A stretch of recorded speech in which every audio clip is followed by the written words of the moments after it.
Di zaman purbakala, tersingkaplah kisah kehidupan manusia-manusia raksasa yang sakti, gagah perkasa. Mereka ada dan hidup di sepanjang sungai Barito. Legenda cerita ini cukup terkenal di kalangan masyarakat suku Dayak yang bermukim di daerah aliran sungai Barito, daerah Hulu, Kabupaten Murung Raya, Provinsi Kalimantan Tengah. Manusia raksasa yang sakti gagah perkasa itu bernama Dilang Puang dan Dilang Prawe. Tubuh mereka luar biasa besar dengan lebar dada mencapai 7 jengkal. Lebar dada kedua manusia raksasa bersaudara itu adalah panjang jengkal mereka sendiri. Bisa kita bayangkan seberapa tinggi kedua manusia raksasa itu jika mereka masih ada dan hidup di masa sekarang ini. Manusia-manusia raksasa itu melakukan aktivitas sehari-hari seperti manusia di zaman ini. Memasak, bahkan menangkap ikan pun dengan cara memancing. Di Hulu, Kelurahan Tumbang Lahung Seberang, Kecamatan Permata Intan, Kabupaten Murung Raya, tepatnya di muara Sungai Kalunir yang airnya mengalir ke Sungai Barito, ada sebuah bulatan batu besar dengan ukuran lebar mencapai 4 meter sampai 5 meter. Bulatan batu itu disebut masyarakat Uwod Dilang, yaitu bekas tempat duduk manusia raksasa tadi ketika menjalankan hobinya memancing. Manakala kedua manusia raksasa itu melempar pancingnya, maka lemparan pancing mereka bisa berlabuh sampai ke Sungai Mahakam, Provinsi Kalimantan Timur. Hal ini dapat dilakukan lantaran mereka adalah manusia raksasa yang sakti. Dilang Puang berjenis kelamin laki-laki, sedangkan Dilang Prawe berjenis kelamin perempuan. Suatu ketika Dilang Puang memancing dan mendapati ikan saluang baru atau ikan manyuhan, disebut oleh kedua manusia raksasa itu.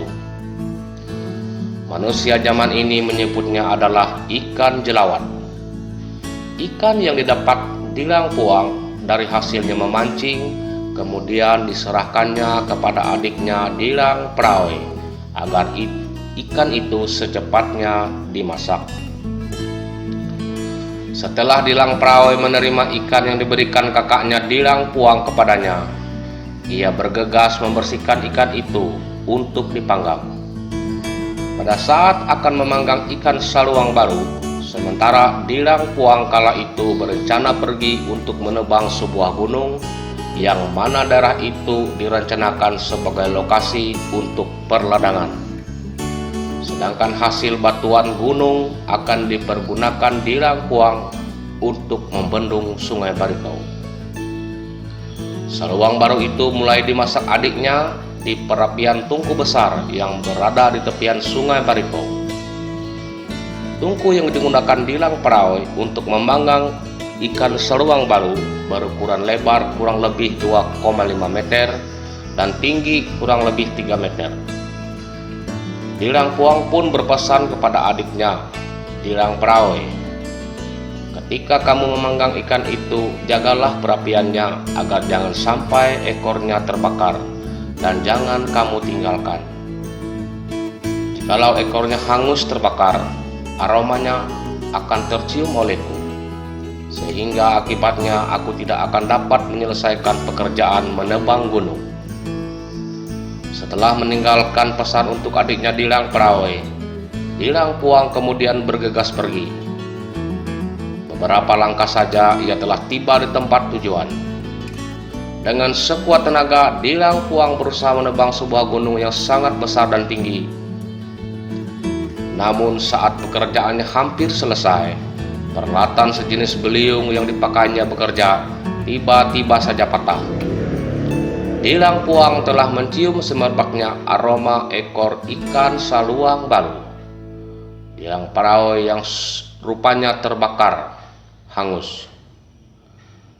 Dilang Puang pun secepatnya pulang ke tempat adiknya Dilang Prawe memanggang ikan saluang balu. Sesampainya ia di sana, Dilang Puang mencaci maki adiknya Dilang Perawi. "Sebelum aku pergi, tadi aku sudah berpesan kepadamu, tapi pesanku itu kamu lalaikan. Aroma hangusnya panggangan ekor ikan saluang balu sudah tercium olehku, sehingga membuat pekerjaanku tidak sampai selesai." Dilang Puang menjadi kesal dan marah dengan dirinya sendiri. Ia kemudian melampiaskan kekesalannya dengan menendang kuali besar yang sedang berada di atas tungku memasak mereka. Kuali besar itu pun terbang melayang, dan entah di mana jatuhnya kuali besar itu. Kuali besar milik Dilang Puang dan Dilang Ploy itu kemudian terkenal dengan nama Kabali Dilang. Akibat tendangan Dilang Puang terhadap kuali mereka itu, ada salah satu tungku memasak mereka bergeser posisinya dan menjadi miring. Tungku milik manusia raksasa itulah kemudian terkenal dengan legenda Tungku Dilang. Tungku Dilang dapat dijumpai, letaknya berada di tepi kanan memudiki Sungai Barito sebelum tiba di desa Muara Babuat, Kecamatan Permata Intan, atau tepatnya di sekitar Teluk Kupang. Tungku Dilang itu hanya akan terlihat pada saat Sungai Barito dangkal di musim kemarau. Sedangkan gunung yang ditebang oleh Dilang Puang adalah Gunung Korompai yang terletak di Kecamatan Tanah Siang, berdekatan dengan Desa Doanarung dan Kelurahan Saripoi, Kecamatan Tanah Siang, Kabupaten Murung Raya. Jika kita dapat berkunjung ke daerah Kecamatan Tanah Siang, di sana kita akan melihat bahwa Gunung Korompai yang masih berdiri itu adalah sisa pekerjaan tebangan Dilang Puang. Sementara batuan-batuan Gunung Korompai atau kupasan batuan Gunung Korompai sempat dipergunakan Dilang Puang sebagiannya untuk membuat bendungan Sungai Barito. Bendungan itu kemudian terkenal dengan nama Tato Dilang atau Papar Pujung. Papar artinya tato atau dam.